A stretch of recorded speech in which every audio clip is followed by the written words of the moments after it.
కార్తీక మాసం అంటేనే మనందరికీ ఒక రకమైన ప్రత్యేకమైన భక్తిభావం కలుగుతుంది. చల్లగా ఉండే వాతావరణం, ప్రతి చోట దీపాలు, గుడుల్లో పూజలు, ఇదొక ఆధ్యాత్మిక నెల. ఈ నెల మొత్తం అన్నిటికంటే ముఖ్యమైన శక్తివంతమైన రోజు ఏదైనా ఉంది అంటే అది ఖచ్చితంగా కార్తీక పౌర్ణమి. రేపే అంటే నవంబర్ 5వ తేదీన రాబోయే ఈ పౌర్ణమి చాలా శక్తివంతమైనది. ఇది కేవలం ఒక పండుగ రోజు కాదు, మన తలరాత్రలను కూడా మార్చేయగలిగేంత గొప్ప రోజు. శివుడికి అలాగే విష్ణుమూర్తికి ఇద్దరికీ ఇది ఎంతో ఇష్టమైన రోజు. ఈ ఒక్కరోజు మనం భక్తితో కొన్ని పనులు చేస్తే మనకు తెలియకుండా చేసిన పాపాలు, అలాగే తెలిసి చేసిన తప్పులు, వాటి వల్ల వచ్చే దోషాలు అన్నీ పోతాయి. జీవితంలో ఎన్నో కష్టాలు, సమస్యలతో బాధపడుతున్న వారికి ఈరోజు ఒక అద్భుతమైన పరిష్కారాన్ని చూపిస్తుంది. మన ఇంట్లోకి ధనం అంటే డబ్బు అలాంటి ఆటంకం లేకుండా వస్తుంది. అన్నిటికంటే ముఖ్యంగా ఆ పరమశివుడు పూర్తి అనుగ్రహం, ఆయన దయ మన మీద ఉంటుంది. ఈ ఒక్కరోజు చేసే పూజ మనకి కోటి జన్మల పుణ్యాన్ని ఇస్తుందని మన పెద్దలు, మన శాస్త్రాలు చెప్తున్నాయి. మన ఒంట్లో ఉండే నెగిటివ్ ఎనర్జీ అంటే మన చుట్టూ ఉండే చెడుకీడు, మనకు తెలియకుండా మనల్ని పట్టి పీడిస్తున్న దరిద్రం, అనారోగ్యాలు, ఇతరుల చెడు కన్ను అంటే నరదృష్టి, ఇవన్నీ ఈ ఒక్క రోజుతో పూర్తిగా తొలగిపోతాయి. మన శరీరానికి, మన మనసుకు ఒక కొత్త ఉల్లాసం, ఒక కొత్త శక్తి వస్తుంది. మన ముఖంలో తెలియని ఒక కాంతి, ఒక వెలుగు వస్తుంది. ఈరోజు మనం చేసే స్నానం ఎంత గొప్పది అంటే మనం కాశీ, గంగా, యమున లాంటి పుణ్య నదుల్లో స్నానం చేసేంత పుణ్యం వస్తుందో అంత పుణ్యం ఈ ఒక్క స్నానంతో మనకు దక్కుతుంది. మనకు తిరుగులేని ఒక రాజయోగం పడుతుంది. ఆ రోజు నుంచి మనం ఏ పని చేసినా, మొదలుపెట్టినా అందులో విజయం మనల్ని వరిస్తుంది. మనం పట్టిందల్లా బంగారం అన్నట్టుగా మన జీవితం అద్భుతంగా మారుతుంది. మరి కార్తీక పౌర్ణమి రోజు ఉదయం మనం చేయాల్సిన ముఖ్యమైన స్నానం గురించి ఇప్పుడు తెలుసుకుందాం. కార్తీక పౌర్ణమి రోజున ఇంట్లో ఉన్న ఆడవాళ్లు, మగవాళ్లు, పిల్లలు, పెద్దలు అందరూ కూడా సూర్యుడు ఇంకా ఉదయించకముందే అంటే తెల్లవారుజామునే నిద్రలేవాలి. బ్రహ్మ ముహూర్తంలో లేవడం చాలా మంచిది. లేచిన వెంటనే వీలైతే చన్నీళ్లతో స్నానం చెయ్యాలి. కార్తీక మాసంలో చన్నీటి స్నానానికి చాలా శక్తి ఉంది. అయితే అందరి ఆరోగ్యం ఒకేలా ఉండదు. అనారోగ్య సమస్యలు ఉన్నవారు, జలుబు చేసేవాళ్లు లేదా వయస్సులో పెద్దవారు గోరువెచ్చని నీటితో స్నానం చేసినా ఫర్వాలేదు. దానివల్ల ఏ దోషం రాదు. మనసులో భక్తి ముఖ్యం. ఈరోజు చేసే స్నానానికి ఒక ప్రత్యేకత ఉంది. మనం స్నానం చేసే నీటిలో అంటే మీ బకెట్ నీళ్లలో కొన్ని ప్రత్యేక వస్తువులను వేసుకుని స్నానం చెయ్యాలి. దీనివల్ల మనకు ఉన్న సర్వ పాపాలు, దోషాలు, కష్టాలు అన్నీ ఆ నీటితో పాటే కొట్టుకుపోతాయి. మరి ఆ నీటిలో ఏమి వేసుకోవాలి? మీకు అందుబాటులో ఉంటే ఒక 5 మారేడు ఆకులు అంటే శివుడికి ఇష్టమైన బిల్వపత్రాలు తెచ్చుకుని వాటిని కొంచెం చేత్తో నలిపి ఆ నీటిలో వేయండి. ఒక 5 నిమిషాలు ఆగాక ఆ నీటితో స్నానం చెయ్యండి. ఇది చాలా శ్రేష్టం. మారేడు ఆకులు అందరికీ దొరకకపోవచ్చు. అలాంటివారు కంగారు పడనవసరం లేదు. దానికి బదులుగా ఒక చెంచా గల్లు ఉప్పు మీ స్నానం చేసే నీటిలో కలుపుకోండి. ఉప్పుకి మన చుట్టూ ఉన్న నెగిటివ్ ఎనర్జీని, దరిద్రాన్ని తీసివేసే శక్తి చాలా ఎక్కువగా ఉంటుంది. ఇది కూడా ఒక అద్భుతమైన పరిహారం. ఒకవేళ అది కూడా కుదరదు అనుకుంటే కొద్దిగా విభూది ఉంటుంది కదా, దానిని ఒక చిటికెడు ఆ నీటిలో కలుపుకుని స్నానం చెయ్యండి. ఈ మూడింటిలో మీకు ఏది వీలైతే అది చేసి స్నానం చెయ్యండి. ఇలా ఈ ప్రత్యేకమైన నీటితో స్నానం చేస్తున్నప్పుడు మనసులో ఆ గంగాదేవిని తలుచుకోవాలి. మీకు గంగేచ యమునోచ గోదావరి సరస్వతి అనే శ్లోకం వస్తే అది చదువుకోండి. ఆ శ్లోకం రానివాళ్లు ఏమీ కంగారు పడకుండా స్నానం చేస్తున్నంతసేపు మనసులో గంగా గంగా గంగా అని 3 సార్లు బలంగా అనుకోండి. అలా అనుకుంటే మీరు గంగా నదిలో స్నానం చేసినట్టే లెక్క. ఈ పవిత్రమైన స్నానాన్ని ఉదయం 5 గంటల నుండి 6 గంటల 9 నిమిషాల లోపు పూర్తి చేస్తే మహాపుణ్యం వస్తుంది. స్నానం అయిపోయిన వెంటనే శుభ్రమైన బట్టలు వేసుకుని ఉదయం 7 గంటల 11 నిమిషాల లోపు మీ ఇంట్లో ఉన్న దేవుడి గదిలో, అలాగే మీ ఇంటి బయట ఉన్న తులసికోట దగ్గర దీపం వెలిగించాలి. ఉదయం చెయ్యాల్సిన పనులు మరియు కొనకూడని వస్తువుల గురించి ఇప్పుడు వివరంగా తెలుసుకుందాం. పౌర్ణమి రోజు ఉదయం స్నానం అయ్యాక ముఖ్యంగా ఇంట్లోని స్త్రీలు ఇల్లు మొత్తం శుభ్రంగా తుడుచుకోవాలి. ఇంటి ముందు గడప దగ్గర అందంగా ముగ్గులు వెయ్యాలి. మన ఇంటి మెయిన్ గడపకు అంటే గుమ్మానికి పసుపు రాసి కుంకుమ బొట్లు పెట్టి చక్కగా అలంకరించుకోవాలి. ఇలా చెయ్యడం వల్ల మన ఇంటిని చూసి గౌరీదేవి, లక్ష్మీదేవి సంతోషించి మన ఇంట్లోకి అడుగు పెడతారు. మనకు ఆ తల్లి ఆశీర్వాదం దొరుకుతుంది. అయితే ఈ పవిత్రమైన పౌర్ణమి రోజు మనం పొరపాటున కూడా కొన్ని వస్తువులను బయట షాపు నుండి కొనుగోలు చేసి ఇంటికి తీసుకురారాదు. ఈ విషయం చాలా జాగ్రత్తగా గుర్తుపెట్టుకోవాలి. ముఖ్యంగా వంటకు వాడే నూనె, ఎండు మిరపకాయలు, ఉప్పు మరియు ఇనుముతో చేసిన ఏ వస్తువులైనా సరే ఈరోజు కొనకూడదు. ఈ వస్తువులను ఈరోజు కొని ఇంటికి తెస్తే వాటితో పాటే దరిద్రం, కష్టాలు, ఆర్థిక ఇబ్బందులు కూడా మన ఇంట్లోకి ప్రవేశిస్తాయి. కాబట్టి వీటికి కావలసినవి ముందు రోజు కొనిపెట్టుకోవడం మంచిది. ఈరోజు మీకు ఎక్కడైనా దారిలో మారేడు చెట్టు అంటే బిల్వ వృక్షం కనిపిస్తే వెంటనే ఆ చెట్టు మొదట్లో ఒక చెంబుడు నీళ్లు పోయండి. ఇది చాలా చిన్న పని అయినా దీనివల్ల వచ్చే ప్రయోజనాలు చాలా పెద్దది. ఇలా చెయ్యడం వల్ల మన జాతకంలో ఏమైనా దోషాలు ఉంటే అవి పోతాయి. ముఖ్యంగా పెళ్లి కానివారికి పెళ్లికి సంబంధించిన దోషాలు ఉంటే అవి తొలగిపోతాయి. అలాగే కార్తీక పౌర్ణమి నాడు తులసి చెట్టుకు చేసే పూజకు కోటి జన్మల పుణ్యఫలం లభిస్తుంది. ఉదయం స్నానం చేశాక కాని లేదా సాయంత్రం దీపాలు పెట్టే సమయంలో కాని తులసికోట ముందు నిలబడి ఒక ఆవు నెయ్యి దీపం వెలిగించండి. తరువాత ఆ తులసి చెట్టుకు 3 సార్లు ప్రదక్షిణలు అంటే చుట్టూ తిరగాలి. అలా తిరుగుతూ తులసిమాతకు నమస్కారం చేసుకుని మీ మనసులో ఏదైనా బలమైన కోరిక ఉంటే అది నెరవేరాలని ఆ తల్లిని భక్తితో అడగండి. మీ కోరిక ఖచ్చితంగా నెరవేరుతుంది. లక్ష్మీదేవి స్వరూపమైన ఆ తులసి దయ వల్ల మీ ఇల్లు ఎప్పుడూ డబ్బుతో, ఐశ్వర్యంతో నిండిపోతుంది. కార్తీక మాసం మొత్తం దీపం పెట్టడం చాలా మంచిది. కాని ఈ రోజుల్లో ఉన్న ఉరుకుల పరుగుల జీవితంలో అందరికీ అది సాధ్యం కాకపోవచ్చు.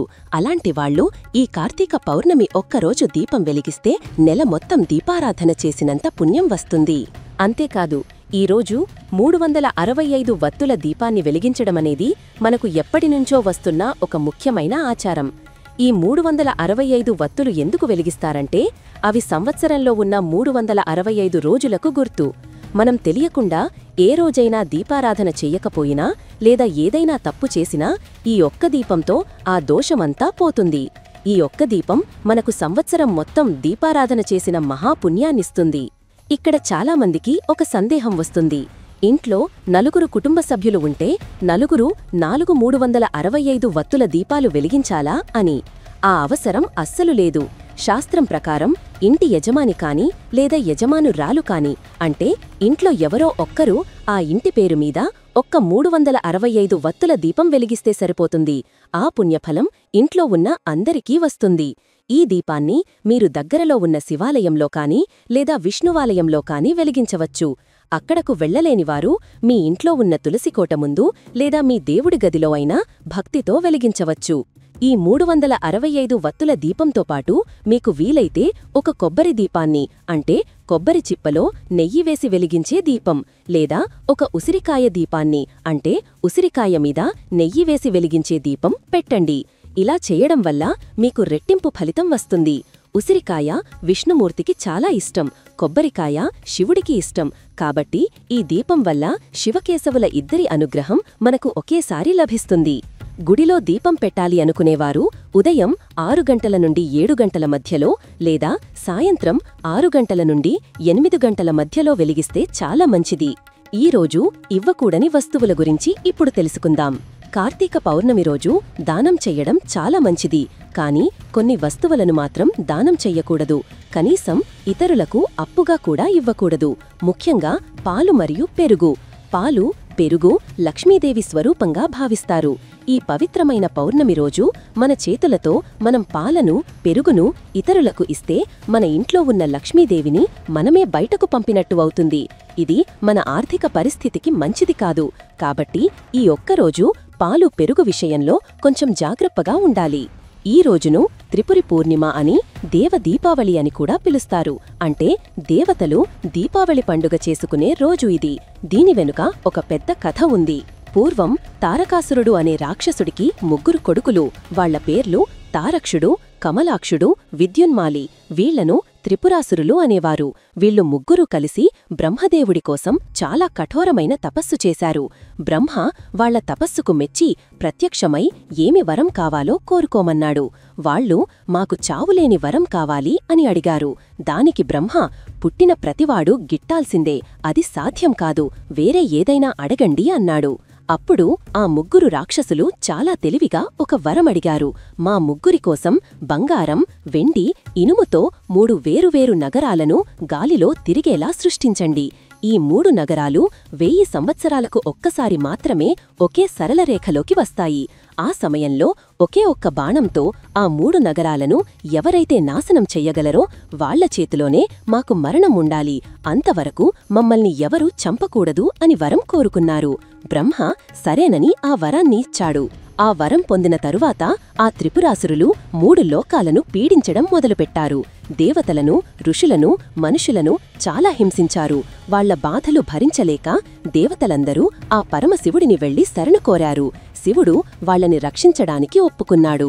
ఆ ముగ్గురు రాక్షసులను చంపడానికి శివుడి కోసం ఒక ప్రత్యేకమైన రథం, అంటే ఒక దివ్యమైన రథం తయారుచేశారు. ఆ రథానికి భూమి పీఠమయ్యింది. సూర్యచంద్రులు చక్రాలు అయ్యారు. మేరు పర్వతం విల్లుగా మారింది. ఆదిశేషుడు నారిగా మారాడు. సాక్షాత్తు శ్రీ మహావిష్ణువే బాణంగా మారాడు. ఆ రథం మీద శివుడు కూర్చని ఆ 1000 సంవత్సరాల సమయం కోసం ఎదురుచూశాడు. ఎప్పుడైతే ఆ 3 నగరాలు ఒకే సరళరేఖలోకి వచ్చాయో ఆ ఒక్క క్షణంలో పరమశివుడు తన పాశుపతాస్త్రాన్ని ప్రయోగించి ఒకే బాణంతో ఆ 3 నగరాలను, ఆ ముగ్గురు రాక్షసులను భస్మం చేశాడు. ఈ ఘోరమైన సంహారం జరిగింది సరిగ్గా ఈ కార్తీక పౌర్ణమి రోజునే. అందుకే 3 పురాలను నాశనం చేసినవాడు కాబట్టి ఆ రోజు నుండి శివుడికి త్రిపురారి అనే పేరు వచ్చింది. ఆ రాక్షసుల పీడ విరగడయ్యాదని, లోకాలన్నీ సంతోషించాయని దేవతలందరూ ఆనందంతో స్వర్గంలో దీపాలు వెలిగించి పండుగ చేసుకున్నారు. అందుకే ఈ రోజును దేవ దీపావళి అని పిలుస్తాము. ఈ రోజు అస్సలు చెయ్యకూడని పనుల గురించి ఇప్పుడు తెలుసుకుందాం. ఈ పవిత్రమైన రోజున మనం కొన్ని పనులు పొరపాటున కూడా చెయ్యకూడదు. ఆలస్యంగా లేవడం. ఈ రోజు సూర్యోదయమైన తరువాత ఆలస్యంగా నిద్రలేవడం మహాపాపం. ఇది దరిద్రానికి హేతువు. గోర్లు, జుట్టు కత్తిరించడం. ఈ రోజు షేవింగ్ చేసుకోవడం, గోర్లు కత్తిరించుకోవడం, జుట్టు కత్తిరించుకోవడం లాంటివి అస్సలు చెయ్యకూడదు. ఇలాంటి పనులు ఇంత శక్తివంతమైన పౌర్ణమి రోజు చేస్తే దరిద్రం మనల్ని పట్టుకుంటుంది. భవిష్యత్తులో ఆర్థిక సమస్యలు వస్తాయి. మధ్యాహ్నం నిద్ర. ఈ రోజు పగటిపూట అంటే మధ్యాహ్నం సమయంలో అస్సలు నిద్రపోకూడదు. ఇలా మధ్యాహ్నం నిద్రపోతే అది దరిద్ర దేవతను మనమే స్వయంగా మన ఇంట్లోకి ఆహ్వానించినట్లు అవుతుంది. కార్తీక పౌర్ణమి రోజు ఆహారం విషయంలో చాలా అంటే చాలా జాగ్రత్తగా, ఒక నియమంగా ఉండాలి. ఇది చాలా ముఖ్యం. నాన్ వెజ్ అస్సలు వద్దు. ఈ రోజు చికెన్, మటన్, చేపలు, పీతలు, ఆఖరికి గుడ్లు కూడా తినకూడదు. ఇది మహాపాపం. శాస్త్రాల ప్రకారం ఈ రోజు మాంసాహారం తింటే వాళ్లు తరువాతి జన్మలో పందిగా పుడతారని ఉంది. దేవుడి కోసం కాకపోయినా మన భవిష్యత్తు కోసమైనా ఈ ఒక్కరోజు నాన్ వెజ్ ని పూర్తిగా వదిలేయాలి. కూర రూపంలోనే కాదు, చికెన్ పచ్చడి, చికెన్ ఫ్రైడ్ రైస్, ఆమ్లెట్ ఇలా ఏ రూపంలోనూ నాన్ వెజ్ మన కడుపులోకి వెళ్లకూడదు. ఈ కూరగాయలు కూడా తినకూడదు. చాలా మందికి నాన్ వెజ్ తినకూడదు అనే విషయం మాత్రమే తెలుసు. కానీ శాస్త్రం ప్రకారం కార్తీక పౌర్ణమి రోజు కొన్ని కూరగాయలను కూడా తినకూడదు. వీటిని తినడం కూడా నాన్ వెజ్ తిన్నంత పాపమే. అవేమిటంటే పప్పు, ఏ రకమైన పప్పైనా సరే, కందిపప్పు, పెసరపప్పు, శనగపప్పు, ముల్లంగి, పుట్టగొడుగులు, ములక్కాడ, వంకాయ. ఈ 5 వస్తువులను కూడా ఈ రోజు వండుకోకూడదు, తినకూడదు. చాలా మందికి ఈ విషయం తెలియక పప్పు, వంకాయ లాంటివి వండుకొని తింటారు. కాని అలా తింటే 7 జన్మల దరిద్రం మనల్ని పట్టుకుంటుంది. ఆ శివుడి ఆగ్రహానికి గురవుతామని, చేతిలో డబ్బు నిలవకుండా అప్పులపాలైపోతామని శాస్త్రాలు గట్టిగా హెచ్చరిస్తున్నాయి. కాబట్టి ఈ ఒక్కరోజు ఈ ఆహార నియమాలను దయచేసి పాటించండి. ఉపవాసం ఎలా ఉండాలో ఇప్పుడు తెలుసుకుందాం. ఈ రోజు ఉపవాసం ఉండటం చాలా మంచిది.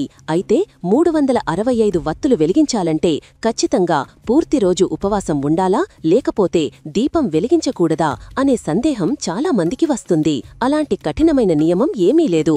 ఉపవాసం ఉండలేనివారు, ఆరోగ్యం సహకరించనివారు శుభ్రంగా స్నానం చేసి భక్తిగా దీపం వెలిగించుకోవచ్చు. ఒకవేళ ఉపవాసం ఉండగలిగితే అది చాలా మంచిది.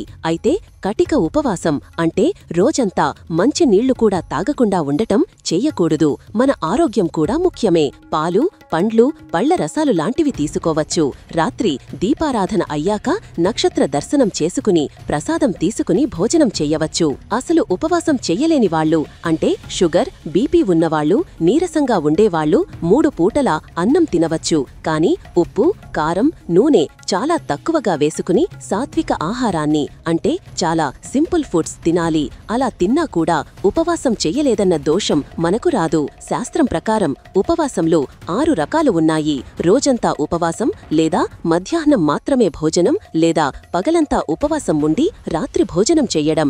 ఇవేవీ చెయ్యలేని వారు కనీసం ఆ రోజు నువ్వులను దానం చేసినా చాలు, పూర్తి పుణ్యం వస్తుంది. కార్తీక పౌర్ణమి రోజు సాయంత్రం అన్ని శివాలయాలలో జ్వాలా తోరణం అనే ఒక కార్యక్రమాన్ని నిర్వహిస్తారు.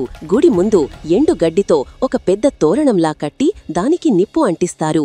ఆ మంటల కింద నుంచి దేవుడి ఉత్సవ విగ్రహాలను 3 సార్లు అటూ ఇటూ తీసుకువెళ్తారు. దీని వెనుక కూడా ఒక కథ ఉంది. శివుడు సముద్ర మథనంలో వచ్చిన హాలాహలం తాగినప్పుడు ఆ వేడికి ఆయన కంఠం నీలంగా మారిపోయింది. తన భర్తకు ఆ మంటల వేడి వల్ల ఏమీ కాకూడదని పార్వతీదేవి అగ్నిదేవుడికి మొక్కుకుంది. నా భర్తకు ఏమీ కాకుండా చూడు తండ్రి, ఆయన క్షేమంగా ఉంటే ప్రతి కార్తీక పౌర్ణమికి నా భర్తతో కలిసి నీ జ్వాలా తోరణం కింద నడుస్తాను అని మొక్కుకుంది. శివుడు ఆ గరళాన్ని తన కంఠంలోనే నిలిపి నీలకంఠుడు అయ్యాడు.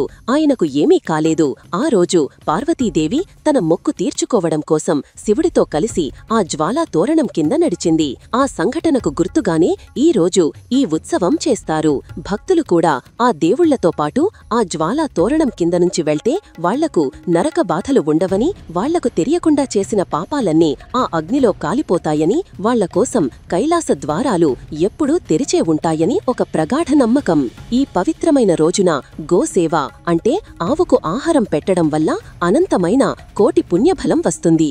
ఆవు శరీరంలో 33 కోట్ల దేవతలు ఉంటారని మన నమ్మకం. మనం ఆవుకు ఆహారం పెడితే ఆ దేవతలందరికీ పెట్టినట్టు లెక్క. ముఖ్యంగా ఈరోజు ఆవుకు కొన్ని ప్రత్యేకమైన పదార్థాలు పెట్టడం వల్ల మనకు ఉన్న కొన్ని ప్రత్యేకమైన సమస్యలు తీరిపోతాయి. మీకు మనసు ప్రశాంతంగా లేకపోతే, శాంతి కావాలంటే బియ్యం పిండిలో కొంచెం బెల్లం కలిపి ఆవుకు తినిపించండి. మీకు కోపం ఎక్కువగా ఉంటే ఆ కోపాన్ని తగ్గించుకోవడానికి నానబెట్టిన కందులను ఆవుకు పెట్టండి. మీరు చేసిన పాపాలు పోవాలంటే నానబెట్టిన కుసుమగింజలను పెట్టండి. మీలో భక్తిభావం పెరగాలంటే నానబెట్టిన శనగలను పెట్టండి. మీ ఇంట్లో దరిద్రం పోవాలంటే రాగిపిండిలో బెల్లం కలిపి పెట్టండి. మీ పిల్లలకు చదువు బాగా రావాలంటే నానబెట్టిన పెసర్లను ఆవుకు పెట్టండి. మీకు నరదృష్టి, నరఘోష పోవాలంటే ఉడికించిన ఆలుగడ్డలను పెట్టండి. మీకు వ్యాపారంలో అభివృద్ధి కావాలంటే ఆవుకు క్యారెట్ తినిపించండి. మీ ఇంట్లో ఐశ్వర్యం పెరగాలంటే బీట్రూట్ మరియు పాలకూర కలిపి పెట్టండి. మీకు శత్రువుల బాధ ఎక్కువగా ఉంటే వాళ్లు మిత్రులుగా మారాలంటే దోసకాయను పెట్టండి. మీకు పెళ్లి కావాలంటే, వివాహ సంబంధాలు బాగా రావాలంటే టమాటా పండ్లను పెట్టండి. మీకు పిల్లలు పుట్టాలంటే సంతాన ప్రాప్తి కోసం వంకాయను ఆహారంగా పెట్టండి. మీకు ఉద్యోగంలో ప్రమోషన్ కావాలంటే అరటి పండ్లు తినిపించండి. మీకు ధైర్యం కావాలంటే బెండకాయను పెట్టండి. మీకు అప్పుల బాధలు తీరిపోవాలంటే నానబెట్టిన కందిపప్పును పెట్టండి. మీకు సంపూర్ణ ఆరోగ్యం కావాలంటే నానబెట్టిన మినపపప్పును పెట్టండి. మీకు కోర్టు కేసులలో విజయం దక్కాలంటే శనగపిండిలో బెల్లం కలిపి పెట్టండి.